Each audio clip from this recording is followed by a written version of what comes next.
خبره د عمر ابن عبدالعزیز کوله. د عمر بن عبدالعزیز دروازې ته یوه زنانه راله، دروازې وډبوله چې ور یې کلو وکتل، یوه ښځه ده جي لوپټې شلېدلې ده، کپړې یې تر لاندې لمنې پورې شلېدلې دي، د وی جوړ خادمه ده، د زنانه وی خادمه ده. وی امیر المؤمنین را دننه کړه.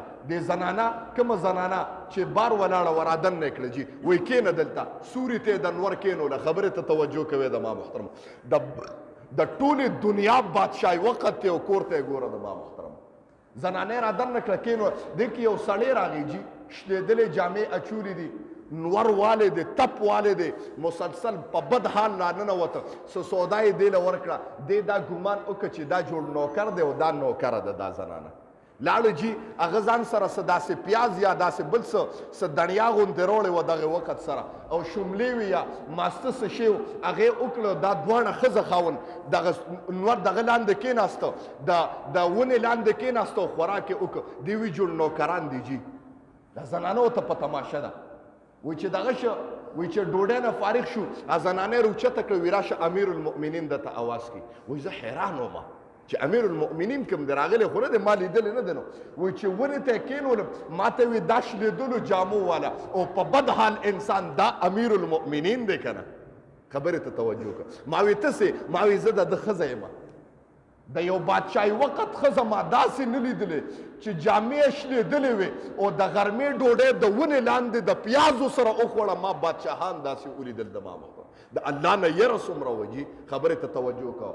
ما وی چې دا امیر المؤمنین د پیاز خوري، دی به مال سره کړي، دی به مال سره کړي. او که ډېر زور ولګوي نو زما د بچو دپاره به سالانه 100 دیناره مقرر کړي. ما ته وی ابې څه چلې؟ ما ورته وی جي مور زما چې کوم دی یوه مور څلور بچي لوریانې مې دي او زما خاوند وفات شوی دی. زما د لوریانو څوک شته نه. که بار کاروبار له وځي نو خلک په بدنګاهۍ باندې ګوري. که څوک ته څه علم نو لاسونه وله په داسې غلط خیال باندې نیسي. ما بچي کور کېنولې دي. نن د 4مه 5مه ورځ د عراق نه راغلم. زما بچي لوڼه اوږې ناستې دي او که بار وځي نو نور خلک ورته په بدنګاهۍ باندې ګوري. ځکه لوریانې بار نه وباسم. وایي ماله د لوریانو دپاره وظیفه مقرر کړه. ما ته وی زر دینار راله مقرر کړ د یو لور دپاره. ما دعاګانې شروع کړې، زر بیا مقرر کړ، بیا مې دعاګانې کولې، 3 زره مقرر کړې. وی دعاګانې مې کولې چې څلور زره دینار یې ولیکل. ما وی الله دې تا سره ښه شي. د هغه صفت مې وکړ. وی قلم یې کېښود او لاندې قلم کېښود. ما ته وی بس وی ابې تر کومې پورې چې تا د الله صفتونه ذکر کول،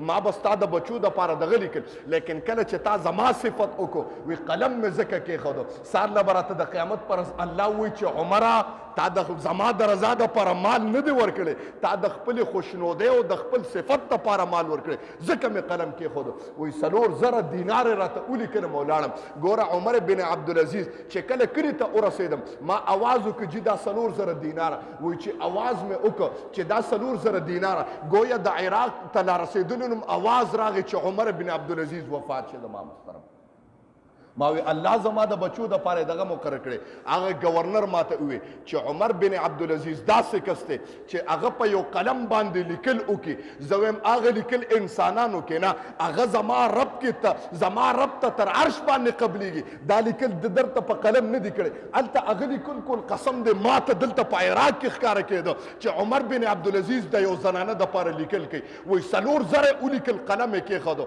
او دا ما ته پته ولګېده. دی به نورم سیوا کو، خو ما ته پته ولګېده تا چېرته د عمر بن عبدالعزیز چې کوم دی صفت شروع کړی. ځکه عمر بن عبدالعزیز قلم کېښودو. زما محترم وایي دا لیکل عرش ته رسېدلي، ما ته په اسمان باندې ښکاره کېده. زما محترم عمر بن عبدالعزیز داسې کس چې لیکلې کول او صدقې لیکله په اسمان باندې ښکاره کېدل. الله ته دومره خبره شوې وه. نو نبی علیه السلام مبارک فرمایي چې د اور نه ویرېږئ د جهنم، اگر که د کجورې یوه ټوټه ولیني. دا خصوصا په دا روجو کې تاسو ډېر اهتمام د صدقې وکړئ. کاسه کې ترکاري پخه کړه، که لږ هم د خیر د 2 په منځ تقسیم یې کړه، ورسوه ګاونډیانو ته ورسوه. خیرخواهي دغه کړه. که ستا ګاونډي یوه نوړی د دغه ترکارۍ نه واخېسته او روجې پې ماته کړه، د هغه ته څومره ثواب وشو. زه د یو خبره کوم، 3 دعاګانې داسې دي چې هغه الله نه رد کوي.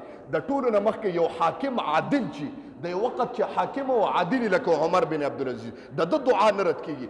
دویم نمبر د مظلوم یو مظلوم دی د هغه دعا نه رد کیږي. او دریم کرت باندې چې یو روزدار افطارې ته ناستي او لاس یې اوچت کړي او روژه ماتي، زما رب ووایي بنده تا نن اودس کړی دی، خولې ته دې اوبه اچولې دي، لیکن زما د رضا دپاره تا اوبه د حلق نه لاندې نه دي کوزې کړی.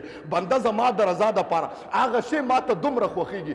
بنده ستا د خولې نه د روزهدارۍ د افطارۍ په وخت کې اواز وتل و زما رب ډایرکټ قبلول زما محترمو.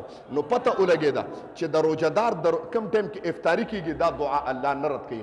نو که دغه ټایم کې یو انسان دعا وکړه او ستا دپاره ولګېده نو ډېره ده که نه.